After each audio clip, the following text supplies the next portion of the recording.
যখন কাফের অবস্থায় ছিল তেনাকে জিজ্ঞেস করছে আপনার তওবার ঘটনাটা বলেন। বলে আমি অনেক বড় আইয়াশ ছিলাম, জিনাখোর ছিলাম, নাউজুবিল্লাহ, মদ করছিলাম, নারী নিয়ে পড়ে থাকতাম, টাকার বিনিময়ে মানুষকে হত্যা করতাম, চুরি করতাম, ডাকাতি করতাম, যা মন চায় তাই করতাম। এরকম সমাজে আছে কি নাই?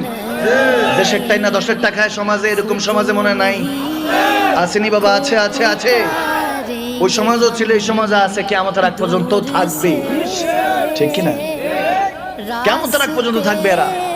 ভাইয়ের আমার, বাবারা আমার, যখন ফুজাইলা রাদিয়াল্লাহু তাআলা কে বলল আপনার তওবার ঘটনা বলেন, বলে আবু জাহেল বলল 100 সুরকুট লাল উট তাকে গিফট করা হবে, হাদিয়া করা হবে, যে আমার নবীকে হত্যা করবে। নাউজুবিল্লাহ, নাউজুবিল্লাহ। সে বলল যে আমি করব বলে তলোয়ার নিয়ে ওই দিন বের হয়েছে। প্রতিমধ্যে এক প্রস্টিটিউট নারী, খারাপ নারী ডাকছে, কি ফুজাইলা আসবা না রাতে? বলে তুমি রেডি থাকো, আমি একটা কাজ সেরে আসতেছি রাতে। যখন নাউজুবিল্লাহ সে আমার নবীকে হত্যা করার উদ্দেশ্যে, শহীদ করার উদ্দেশ্যে যাচ্ছে, আল্লাহ বলেন ফুজাইলা শক্তি দিছি, সমর্থন দিছি, আমার নবীকে হত্যা করবি, যাস না, যাস না। এটা তোরে হত্যা করতে টাকায় টানতেছে না, তোরে হেদায়েতে টানতেছে। ঠিক না? ঠিক না? বলে যাস না। গরিমানি অহংকার নিয়ে যাচ্ছে। এখন সেই ইহুদি ছিল তো, খানায় কাবা দেখে যে আমার নবী খানায় কাবার মধ্যে তাওয়াফ করতেছে। লাব্বাইক আল্লাহুম্মা লাব্বাইক বলে আমার নবী আল্লাহর প্রেমে যখন ধ্যানে, এখন ফজাইলা চিন্তা করতেছে আমি একটু ছদ্মবেশ ধরি। কিছু কিছু আছে এরকম মুসলমান, দেখবেন মুসলমানের সাথেই থাকে দাড়ি টুপি, সব একরকম, কিন্তু নবীর দুশমন। সবই একরকম, সব মানে আল্লাহর জান্নাত, আল্লাহর নামাজ, আল্লাহর সমস্ত হুকুম আহকাম সব মানে, কিন্তু নবীর ব্যাপারে আসলে বলে একটু সমস্যা আছে। আওয়াজ দেন, আওয়াজ দেন। নবীর ক্ষেত্রে আসতে তাদের চুলকানি বেড়ে যায়, আছে কি নাই?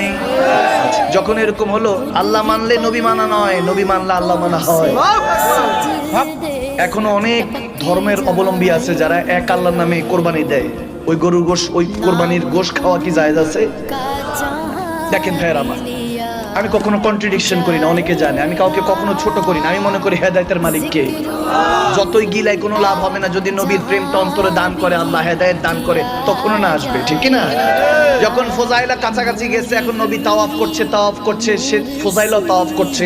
এখন সে বলতেছে আমি যখন নবীজিকে হত্যা করার জন্য চিন্তা করছি, ছুরিটা তলোয়ারটা লুকায় রাখছি, নবীজি যখন আমার সামনে দিয়ে যায়, কেমন জানি একটা ভয় দবদবা শুরু হয়ে যায়। আমার ভয়, অন্তর মধ্যে ভয় থাকতে থাকে যে আমি মারতে পারবো না। এতদিন আমি ফুজাইলা কত শক্তিশালী পালোয়ান রে কাইদ করে দিছি, কিন্তু আমার নবী যখন সামনে দিয়ে যায়, তখন আমার মনের মধ্যে একটা ভয় কাজ করতে থাকে। নবীর উপরে আক্রমণ করতে পারি না। নবীজিও তাওয়াফ করতেছে, আমি ফুজাইলাও তাওয়াফ করছি। তাওয়াফ করতে করতে এক তাওয়াফ, দুই তাওয়াফ, তিন তাওয়াফ করতে করতে এরকম পঞ্চম ষষ্ঠ তাওয়াফ করার পরে নবীজির কাছে যখন এসেছি, তখন নবীজি আমার কাছে এসে